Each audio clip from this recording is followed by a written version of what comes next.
Hi guys, welcome back. This is episode number 49 of Matt Chat, featuring an interview with Jessica Chiang, the marketing producer for Her Interactive.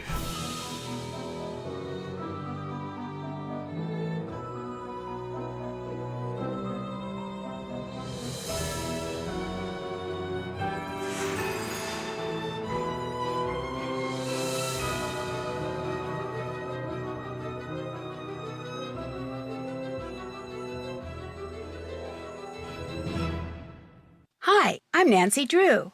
One of those perennial questions that gets brought up at least once or twice a year in all the major gaming magazines and websites is, where are the games for girls? Why are all the games for guys? Why is there nothing but guys here? And I share the mystery. Where are the games for girls? Why, there seem to be a lot of girls in the world. Wouldn't they enjoy playing games too? Why hasn't a publisher set about marketing to this demographic? Why are there no games for girls? Why are all the games for guys? It just seems like a missed opportunity. But then I start to open my eyes, and then I realize, where are the games for girls? They're right there on the shelf. It's just weird that more people don't know this. If you look at the gaming magazines, you'd think that Her Interactive didn't even exist. And yet, this is a company that's been producing games based on the Nancy Drew novels beginning in 1998, and pretty much producing new games about the rate of twice a year ever since. They have outsold Myst and, of course, Cyan's adventure game series. Anyway, there's just some kind of weird myopia going on with this series. Hopefully, this video will begin to change that situation. Wouldn't that be wonderful? Anyway, my wife and I have played every one of the Nancy Drew games. We've loved them. We've enjoyed them. We always look forward to the next one. So I was really pleased and excited to get to sit down with Jessica Chiang, the marketing producer of the Nancy Drew series and Her Interactive, and have a wonderful conversation with her about what the story behind these games and what makes them so much fun and why they've been successful. So without further ado, here's Jessica Chiang. Her Interactive was actually originally from American Laser Games. We originally made the Mad Dog McCree games before they spun off Her Interactive, and this was back in 1996 when we were spun off. We made the Mackenzie & Co. games, which was some of the first games that were targeted toward girls, and then we also did Vampire Diaries as well. And then after that, we kind of looked around for other licenses that we could make games from, and we decided on Nancy Drew because we thought that was a very empowering female character. She's smart, she's forceful, she's intelligent. Everybody wants to be Nancy Drew. Plus, who hasn't read Nancy Drew? And so it was the perfect way to go. And on top of that, you've got this great story and great mystery that's just perfect for an adventure game. She was the first person, the first girl that was out there just doing whatever in the world she wanted to do and doing stuff that, quite frankly, they thought guys should be doing. Because this was back in 1930 when she first started. And to be able to be in 1930 and say, I'm going to go out and solve mysteries, I'm going to go out, put myself in the line of danger, catch culprits, and make the world right is a really empowering thing for a girl to be able to do back then. And take that to today, where those values are still really important to us, where we're able to tell girls, hey, go out there and do, whatever it is that you want to do, capture those bad guys, and be the hero. The majority of our players are between 12 and 16-year-old girls, but we definitely do see a lot of women that are 35 plus that write in they grew up with Nancy Drew as well, and so when they see the games, they're really excited to see this new way of experiencing Nancy Drew. And then once they play it, they share it with their daughters, and then they share it with their mothers. So you've got generations of women who are playing Nancy Drew together, and plus they can help each other out. So if they get stuck, they can call each other. Sometimes they'll see who can get through the game the fastest. So it's really great to see so many people that are interested in these games. And on top of that, you've played these games before. They're not that easy. They're not something an 8-year-old girl can get through by herself without some help.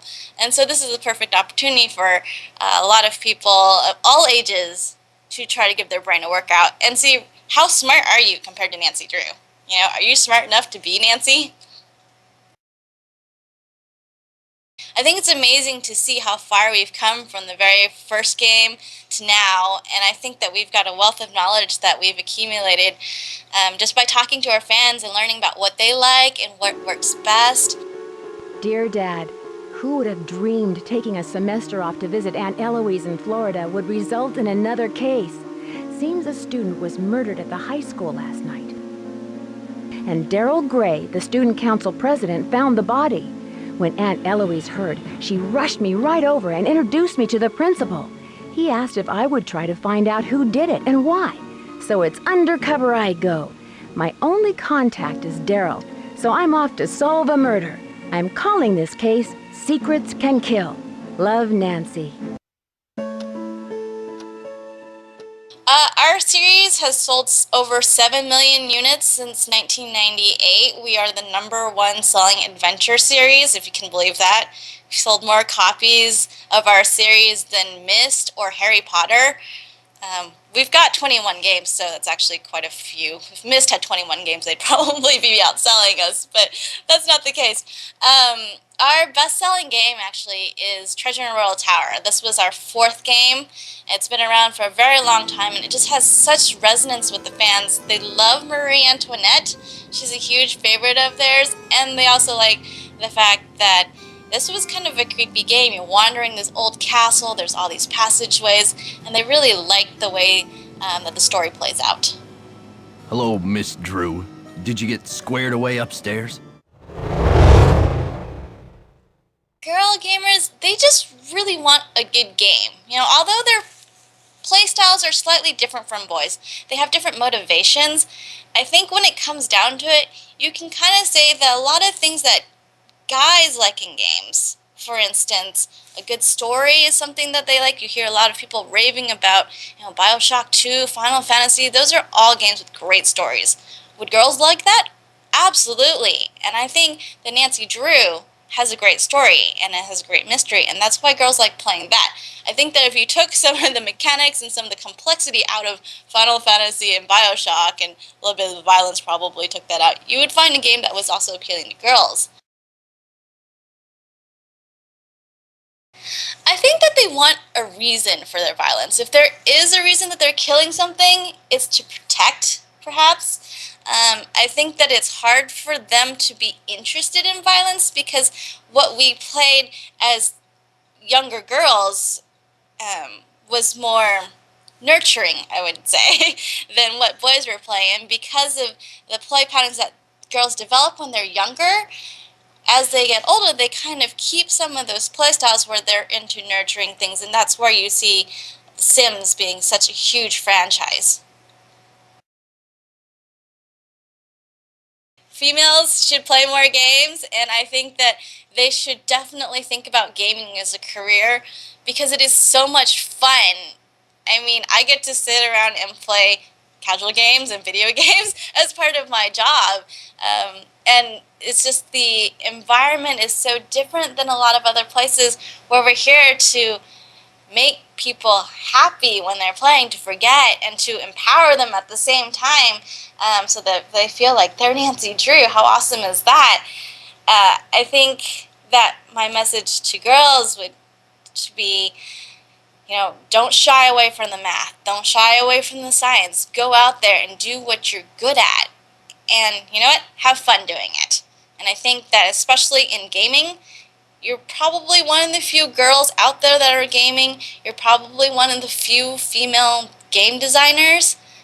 And I say go for it. Show those boys that you can do everything they can do, and you can do it better. And that's all for this week's episode of Matt Chat. Hope you guys enjoyed it. Now, I thought I'd leave you with a quotation from Amy Mullins, who wrote in Oprah magazine. This is one for the ladies. Confidence is the sexiest thing a woman can have. It is much sexier than any body part. Completely agree with that. I hope you do too. So, I'll see you guys next week.